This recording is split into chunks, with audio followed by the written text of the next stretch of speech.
istara ganna record back.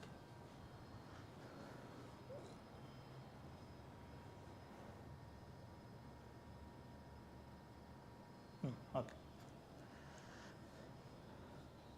Good evening, students. I'm starting with last 1 week's most important current affairs. Now, as we all know, in this weekly current affairs classes, we will be generally picking up those topics which are very much important for the exam, both prelims and mains.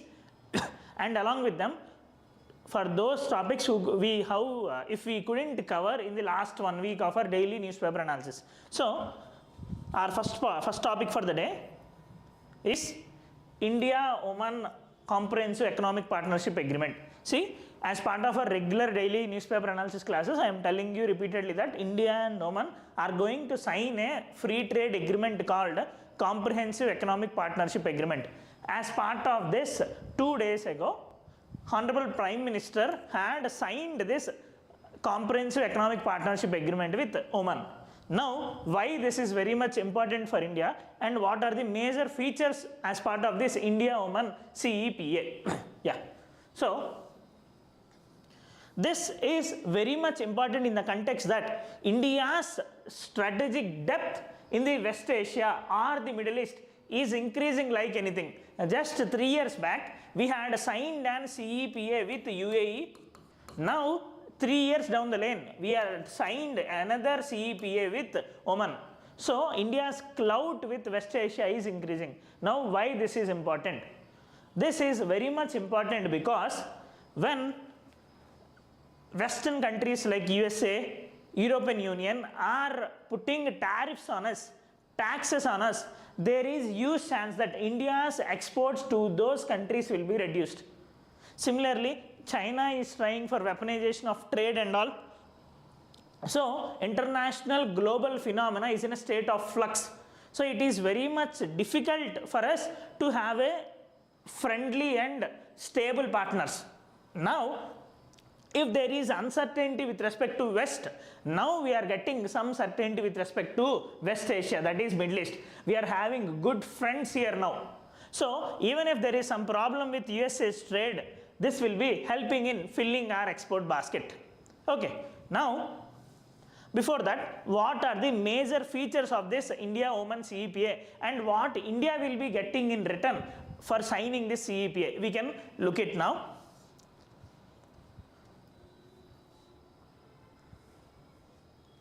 First, India will be getting zero duty market access. That means whatever exports we are sending, around 98.08% of around 98% exports from India will be having zero taxes. That means the price which we are sending will be sold at the same, the goods will be sold at the same price. There won't be customs duty imposed on our goods. This will be increasing the competitiveness of our India's products, which will be helping in increasing our exports. Now, this will be facilitating our trade, especially in the textile sector, leather segment, gems and jewelry, engineering goods, pharmaceuticals and automobiles. Now, when our export sector will be performing better, obviously this will be helping our MSMEs. So, because these are the growth engines, it will be creating additional jobs to us. And when we will be exporting the things, it will be bringing as export-led growth and forex reserves to our country, which is very much important to not to have balance of payment issue, balance of payment crisis. So, in this context, India-Oman CEPA is very much important.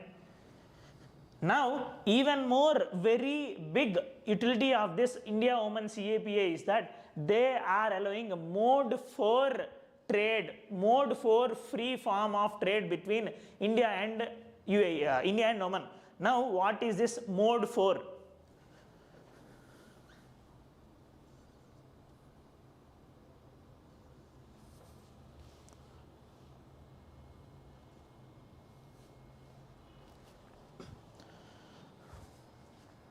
Generally, India stresses a lot with other countries' free trade agreements that they have to allow mode 4 with us. Now, what is this mode 4 means? Those free trade agreements will be allowing Indians to go there and work. That means there is permission for Indians to go there in the services sector, mainly in the services sector. We know that service sector proficiency is very much high for India. Now if Oman is allowing service sectors opening to our Indians, it will be very much beneficial to us. So wide services liberalization, around 127 services subsectors have been opened to Indian service providers like education, healthcare, professional service, R&D, all these are open for us now. And they are also allowing 100% FDI in services, which means our Infosys, our TCS, all these players can invest in Oman with 100% FDI. They can invest and work as a same Oman company, right? And one more major push is that now Oman is officially allowing Ayush and traditional medicine. That means Oman will be the first country in the world to allow our Ayush and traditional medicine, which is very much prominent.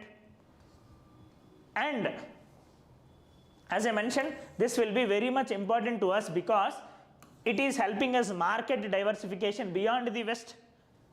Until now, West, that is USA, Europe, are the main players for us. This type of free trade agreements will be opening new markets for us. Oman can act as a gateway economy for us. How Oman will be acting as gateway economy? If you look at the position of Oman, it is placed around the Strait of Hormuz. Now what happens? Since it is around the Strait of Hormuz, it can act as a transit hub. We can send our goods up to Oman. Then from there, our goods will be transferred to other Middle East countries, Mediterranean region, African region and all.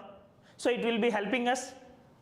Next, it also brings strategic foothold with Gulf Cooperation Council countries. Oman is a very big player in the 6 GCC countries grouping. Now, India will be having indirect access to all the GCC countries. And this agreement is very much important for our energy security because Oman is one of the largest supplier for India's liquefied natural gas, LNG, right? So this agreement will be helping both Oman and India. As you seen, India will be it will be helping India in increasing its exports. 98% of exports from India are opened now. Service sector liberalization had happened, right? So this will be the benefit out of this agreement. Now, what are the challenges in this agreement? Mainly, if you have to say, even though signing a CEPA is important and all, but the problem is that Oman is relatively a very smaller country. And in fact, our trade with Oman, overall Oman's annual imports just around 40 billion. So it is a very smaller country compared in trade terms. So not major change in our exports we might see. Next, one more issue is that Oman people, because of their per capita income and all, they will be preferring premium quality products.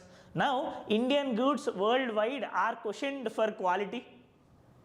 Indian goods are rejected across the world because of sanitary and phytosanitary measures, right? So in this context, there might be some non-trade barriers. Next, one more thing is that even though India will be getting access to the GCC region, but inside GCC itself, there are a lot of variations. So while this is a very good step that we had signed a CEPA with the second country in the Gulf region, but we have to make sure that all these challenges will also be solved in the future and we'll be having better relations with the complete West Asia. Okay, so this should be our thing with respect to our India-Oman CEPA. So this is very much important for our exam. In prelims, it can be asked with which country recently we had signed a CEPA. It is Oman in 2025 and UAE in 2022. And in mains, we can get a larger question with respect to India and West Asia relations, utility of West Asia with India. There is a general one more thing that West Asia is seen largely as a energy hub for India. Now, isn't it? No, West Asia is not just an energy hub. West Asia is a lot more than the energy hub. West Asia, if you see, if they are allowing 100% FDI in the services, we cannot say West Asia is only for our energy security.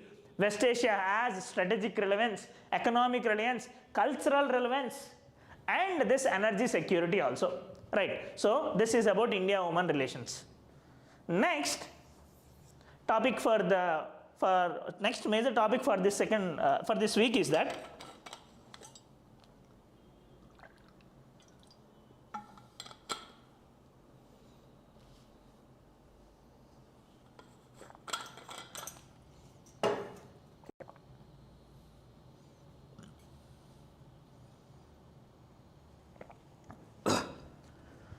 next topic is about nuclear energy mission. Now, in the last 1 week, you might have seen that in the Parliament, Government of India had placed a new bill called Shanti Bill, which majorly allows private sector participation in India's nuclear energy production, which is a landmark thing with respect to India's energy security. Why? Now, if you have to go simply about the Shanti Bill, this topic is not about Shanti Bill, but I am just connecting the Shanti Bill to this topic. That Shanti Bill will majorly allow private sector players in the production of nuclear energy. That means, say Adani Power, Reliance Power, all these companies can also start nuclear energy production. But what is the scenario in the earlier times? Earlier times, only one single organization called Nuclear Power Corporation of India Limited, only this can operate nuclear plants in the country. This is maintaining to around 23 nuclear plants in the country currently. But the problem is that our target for nuclear energy generation by 2047 is 100 gigawatts. Do you know what is India's current nuclear energy production? It is just 8180 megawatt. That means we are nowhere near to our nuclear energy target. Yes. We are nowhere near to our nuclear energy target. So we have to stress a lot upon our nuclear energy. Now, if we are restricting only to the performance of NPCIL, it won't be sufficient. Along with this NPCIL, we have to focus on new players. Now, that Shanti Bill will be allowing private sector players to become part of our nuclear energy growth to achieve India's goal of gaining 100 gigawatts by our Viksit Bharat 2047. Now, as part of that, even though the discussions relating private sector in the nuclear energy and all started last week with that Shanti Bill, the roots of all these things erupted in Union Budget 2025-26. In budget 25-26 itself, government announced that we will be allowing private sector in the nuclear energy. Now, what government had announced in that budget? In the budget, government had announced that we will be allowing private players in the nuclear sector to manufacture small modular reactors. This is very much important. Now, what is this small modular reactor? Small modular reactor means, as you know, nuclear plant production, the technology is very much complex. It will be taking lot of years to manufacture. There will be lot of issues. So, in China and other countries, they are manufacturing nuclear technology in a modular manner. That means they will be making small parts of that different modules, and they will be combining all these things. How we will be assembling our computers, CPU, monitor and all. Similarly, they will be assembling different parts of nuclear energy, which will be helping in further production. Now, India is trying to allow 5 small modular reactors by 2033 with the help of private sector. Right. So, this is nothing but named as a nuclear energy mission, and in the parliament yesterday, government had announced that we are proceeding with this small modular reactor with a budget of 20,000 crore. Okay. Yeah, as I mentioned, this is earlier also mentioned in Union Budget 2025-26. Now, what is the main reason for this? As I mentioned, we have a target to produce 100 gigawatt of nuclear energy by 2047. Now, just to your thought, current India's energy generation is 500 gigawatts. overall energy generation, both renewable and non-renewable. Out of this 500 gigawatt, we are producing 255 gigawatt from renewable energy, another 245 gigawatt from non-renewable energy. In this renewable energy of 255 gigawatts, around 120 gigawatts we are getting only from solar. Nuclear energy's participation is very much less, just 8180 megawatt. Now with this nuclear energy mission and Shanti bill, we want to increase it to 100 gigawatt by 2047. This is the context for it. Right. Now, in the development of this small modular reactors, since private sector may not have the requisite technology and all, Nuclear Power Corporation of India Limited, as I mentioned, the sole player in the government sector for nuclear energy production, will be transferring the technology in the form of joint ventures to the private sectors. So, by this, we can achieve our target of 100 gigawatts by 2047. Right. Now, so this is about Shanti bill, and earlier we had discussed about India-Oman relations. Now, another topic for last week's importance is BRICS. Officially, India became president for BRICS grouping for 2026. Until now, Brazil in 2025, Brazil led the presidency of BRICS grouping. Now officially we got 18th presidency to India. Now what is this BRICS grouping and what is the importance of this? And just to inform here, BRICS is very much important because BRICS is a grouping where not even a single Western country is present. Brazil, Russia, India, China, South Africa and other 5 countries which are joined recently also, these are not Western countries. Many are part of global South and developing nations. So, mindset, thought process will be similar for all the countries. Now, how a country will be announced as president for BRICS? There won't be any type of voting in the BRICS. Only with in the form of alphabetical order. Say for example, if Brazil in the form of alphabets, it is starting from the first. Brazil became president last year. Since after that I will be coming here. China, all these things had done in the earlier period. Now India will become the president for 2026. Just in the form of alphabetical order. Now if we have to look into the grouping of BRICS. BRICS grouping started in the form of BRIC. 4 countries. There is no South Africa in the earlier time. In 2006, it has formed on the sidelines of United Nations General Assembly. Later on, in 2011, BRICS formed with the induction of South Africa into the grouping. There is no headquarters.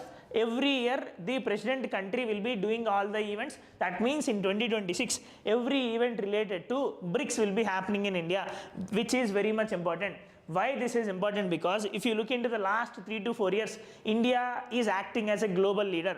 India became head of many organizations, be it UNESCO, be it World Health Organization, be it G20. We had conducted our G20 summit in India, right?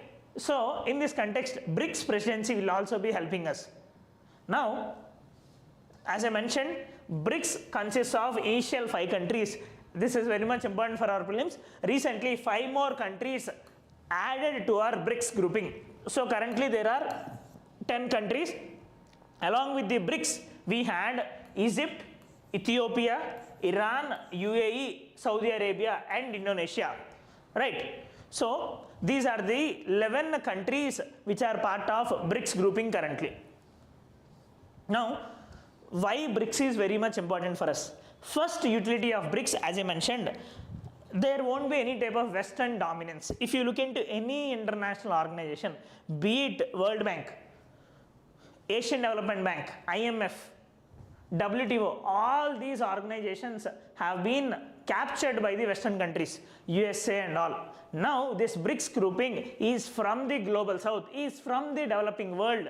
So we will be putting the terms for any type of country. So BRICS is very much important to showcase India's power. Further, similar to IMF's balance of payment support, similarly BRICS has NDB. That means how World Bank is there. In BRICS, we had a new development bank also called as BRICS Bank. Now, this BRICS Bank is very much important, as this will be providing loans to the member countries and others for infrastructural support. India is one of the major players in taking loans of this NDB. And along with that, even more important thing is, NDB has a provision called CRA, Contingency Reserve Arrangement. Now, what is this Contingency Reserve Arrangement? If any country is facing any type of balance of payment crisis, and they are part of this BRICS grouping, they can get dollars using from this contingency reserve arrangement. That means how IMF will be helping the countries if there is any balance of payment issue. Similarly, NDB will be helping if there is any balance of payment issue for the member countries. So this is very much important. Along with that, as I mentioned, it will be acting as a bridge building for Global South. And if you look into the membership of BRICS, Brazil, Russia, India, China, South Africa, all these are the emerging economies. Complete economy is being is handled in these countries. Most of the economy is being handled in these countries in this 21st century. So BRICS is very much important. And one more thing is that Trump is very much wary about this BRICS, because recently if you look into the news, BRICS countries are talking about a thing called BRICS currency. These countries want to avoid dollars. So we are pushing indirectly for a scenario called de-dollarization. Right, of course, this is in the nascent stage currently, but Trump has warned all the BRICS countries that if you are pushing anything for this type of de-dollarization, removing dollars in your trade, I will be putting tariffs and sanctions on you. Right. Next. So this is about the third topic. Further topic of the week is about non-communicable diseases and mental health. Now, why this is very much important and why I had picked this topic is that there is a huge scope to ask about this topic either in prelims or mains this year, because this is the first recently in United Nations General Assembly 80th meeting, first global declaration on non-communicable diseases and mental health has been given. Now, first of all, what is meant by non-communicable diseases? These are those diseases which won't be transferred through communication. Say for example, BP, blood pressure, hypertension, diabetes, all these things, kidney failure, all these won't be transferred from one person to another person, unlike COVID or any type of communicable disease, TB and all. Similarly, mental health. Now, worldwide there is very much less focus on these non-communicable diseases and mental health, and regarding mental health no one is focusing at all. In this context, UNGA in its 80th assembly come up with historic global political declaration to handle it very much. Now, what is the outcome of this declaration? They had given targets to the countries how they have to handle non-communicable diseases and mental health. The targets are, they have to reduce tobacco users by 150 million, that is nothing but 15 crore tobacco users. Now, why we are linking this tobacco and non-communicable diseases? The reason is that non-communicable diseases, as we told, these won't be transferred from one person to another person, but these are the outcome of lifestyle, faulty health habits, our food habits. Now, if we are able to change this health habit, food habits, we can handle all these things in a very better manner. So, as part of that, we had come up with this 150 million fewer tobacco users. This is the first target. Second targets, at least 15 crore people should make sure that their BP is under control, and another 15 crore people should get access to the mental health care. See, mental health is very much important in this fast changing scenario. Out of the social media, the FOMO around us, the targets, pressures and all, mental health is a very burning thing. Now if we are not healthy with respect to physical or mental, we cannot perform our tasks in a productive manner and efficient manner. So mental health is of very much importance. Stressing this, UNGA first time had given this declaration in its 4th UN high level meeting. Okay.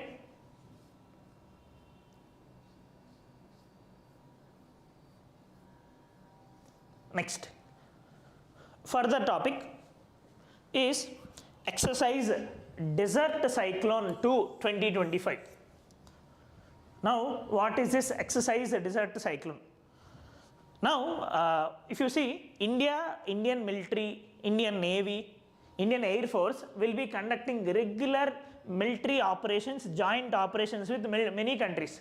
Say for example, it will be conducting exercise Vajra Prahar with USA, Mitra Shakti with Sri Lanka, say Garuda with France, Garuda Shakti with Indonesia, Harimo Shakti with Malaysia. Now all these are very much important for us. Why it is important we can discuss, and along with that, recently India had started another exercise, joint military exercise with India and UAE. This is very much important for prelims. We shouldn't forget, last year UPSC had asked a question on exercise Mitra Shakti, with whom which are the countries who are participants of exercise Mitra Shakti, India and Sri Lanka. Similarly, they can also ask about exercise desert cyclone. This is the 2nd edition. Last edition happened in 2024, again it is happening in 2025. Desert cyclone with India and UAE. You need not confuse, because UAE is mostly desert country. You can link the word with that. This is a military exercise. As I mentioned, this is 2nd edition. This happened in UAE. 45 people from the Indian battalion, from the mechanized infantry regiment went to UAE to perform this military operation. Now what is the significance of these things? Why these are very much important for us? ఇది ఎందుకు ఎంత important అంటే, ఈ exercises ఇవన్నీ ఇది ఖర్చే కదా, ఏం ఉపయోగం లేదు కదా, యుద్ధాలు ఏం లేవు కదా అని అనుకోవచ్చు. But the utility of these exercises is that this shows India's power to the world. This shows that there are many type of military fronts for us. If any other country will be trying to attack us, this acts as a deterrence. Other players will feel that India is very much strong, we should not attack them, we should try to make friendship with them. So this also showcases, these regular military exercises also act as an avenue to showcase our weapons. This increases deterrence towards us. So that's why this is important, and I am repeating again, please look into different types of military exercises and all. This is very much important for prelims. There is a high chance that this year they can ask a question about matching with respect to these things also, right? Next topic, which is a news, is about makana. You might have seen this makana, you might have eaten in the past also. This is a very tasty snack and also very healthy snack. Compared to many other wasteful snacks which we will be consuming like pani puri and all, makana is very much important. Of course, this is costlier. Now, why this is a news? In the parliament 2 days back, government of India had announced that worldwide India itself is producing 80% of makana. That means, say for example, worldwide 100 kgs of makana are being produced, 80 kgs are being produced in India only. And which is the main country for makana production in the country? Which is the main state for makana production in the country? Bihar, right? In this 80%, 85% of makana production in the country is happening only in Bihar. That's why, to promote this further, in Union Budget 2025-26, we had started a National Makana Board in Bihar to increase the incomes, to create employment opportunities, to further do R&D in this makana production, to increase the yield and productivity of makana farms. Now, what we need to know about makana with respect to the exam? As I mentioned, government had announced National Makhana Board in Bihar and approved a central sector scheme to promote makhana exports. It had allotted 476 crores. Now, we need to know about makhana. This comes from Urail ferox, an aquatic plant. It will be grown in ponds and wetlands. Makhana is also called as foxnut or gorgon nut. So this is not a land crop, this is an aquatic plant. Remember this. And this is grown not only in India, this is also grown in China, Japan and all. As I mentioned, Bihar contributes for 85% of India's makhana production, and in that Darbhanga is the major reason. That's why our National Makhana Board is also being planned here only. The importance of this makhana is that, as I mentioned, this will be helping many farmers for livelihood. The farmers who will be growing makhana are getting very much good returns. So this could be a better option, right? So mixed farming along with these type of poultry and all, farmers can also grow this.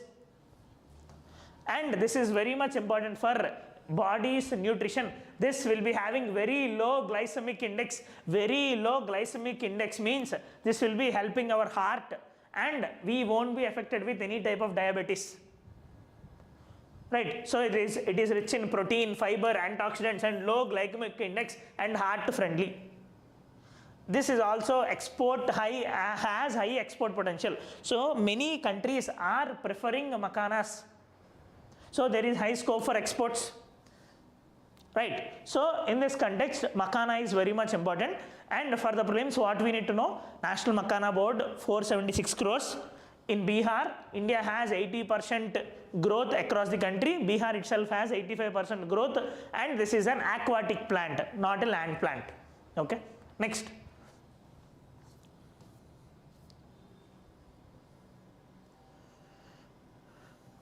Another topic for the day is the Respond Basket 2025. Now, what is this Respond Basket 2025? This is a report officially released by our prominent space organization ISRO. ISRO had released this Respond Basket 2025. Now what is this? In this Respond Basket, ISRO had listed all the future projects. ఏమేమి ఇస్రో చేద్దాం అనుకుంటుందో next 10 years, 20 years, 30 yearsలో మొత్తం అవన్నీ లిస్ట్గా రాసింది. And along with that it also had return what are the probabilities for industry to participate with ISRO. ఇవి production చేయడానికి ఇండస్ట్రీస్ ఎలా హెల్ప్ చేయొచ్చు, రీసెర్చ్ అండ్ డెవలప్మెంట్కి ఎక్కడ స్కోప్ ఉంది, అకాడమీ ఎక్కడ రావచ్చు, ఇండస్ట్రీ ఎక్కడ రావచ్చు, ఇవన్నీ లింక్ చేయడానికి ఎక్కడ ప్రైవేట్ సెక్టార్కి గ్రోత్ స్కోప్ ఉందని చెప్పి ఒక రిపోర్ట్ని తయారు చేసింది. That is called respond basket, inviting research proposals from academia aligned with its current and future mission needs. Right. So as I mentioned, this is a curated set of mission-oriented research problem statements identified by ISRO and Department of Space. This will be helping in bridging the academia and national space mission through focused collaborative research.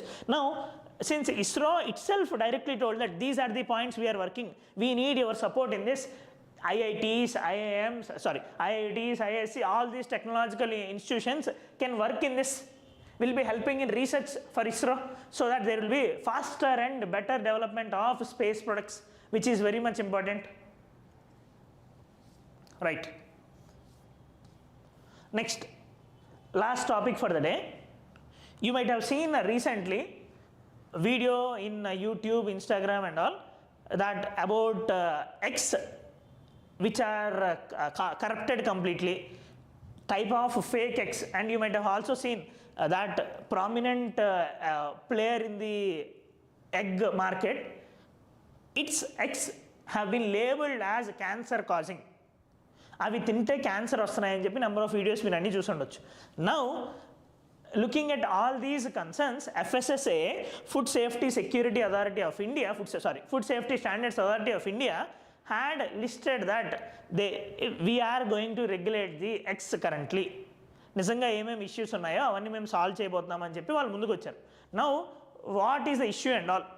If you look into the issue, we had seen that some videos have become viral saying nitrofurans and banned antibiotic present in the eggs. ఈ nitrofurans అనే ఒక chemical ఎగ్లో ఉండడం మనం identify చేసాం. అయితే ఏమైంది, nitrofurans are very much problematic, nitrofurans are carcinogenic, nitrofurans will lead to cancer in our bodies, right? Now, so as part of this, FSSA had launched egg safety drive. It is going to check all the major egg suppliers, poultry players and all, whether they are using this nitrosulfan and all, sorry, nitrofurans and all. Now, what is this nitrofuran? Nitrofuran is an antibiotic. Earlier, it used to be used in the poultry industry because of its very much utility in killing bacteria and other protozoa, pathogens and all. యానిమల్స్కి ఆ పౌల్ట్రీకి ఏదైతే problem వస్తుందో వాటిని treat చేయడానికి నైట్రోఫ్యూరాన్స్ని ముందు use చేసేవారు. కాకపోతే ఈ నైట్రోఫ్యూరాన్స్ ఎక్కువ యూజ్ చేయడం వల్ల it is first of all దీనికి నైట్రోఫ్యూరాన్స్కి యాంటీ మైక్రోబియల్ రెసిస్టెన్స్ చాలా ఎక్కువైంది. సెకండ్, ఈ నైట్రోఫ్యూరాన్స్ వల్ల మనుషులకి ఎవరైతే కన్జ్యూమ్ చేస్తారో వాళ్ళకి క్యాన్సర్ కూడా వస్తుంది. Considering this, FSSA had banned the use of nitrofurans in the animal husbandry industry. Nitrofuran అనేది వాడడానికి crime. But we had identified again that nitrofurans are being used in the egg industry. So, to check whether they are using really or not, FSSA had planned for egg safety drive. Now, exam is very important. We had seen n number of times in the prelims exam, if any type of chemical is in use, it will be asked in either UPSC or APPSC or TSPSC. For example, once they had asked about this monosodium glutamate, they had asked about lead in the paints. Recently in APPSC and TSPSC also they had asked about this red food color in rhododendrons and all in used in food industry and all. Right, so this remember about nitrofuran. This is a carcinogenic potential veterinary medicine which is banned later on. Okay, so these are the prominent things we need to look into as part of last 1 week. So what we had discussed first about India-Oman relations, how West Asia is very much important for us. Later on, we had discussed about our India's nuclear energy mission. Next, we had discussed about BRICS, how it is important for us. Then about non-communicable diseases and mental health. This exercise desert cyclone. Lastly, Makana and respond basket and this nitrofurans infusion in the X sector. Okay, thank you.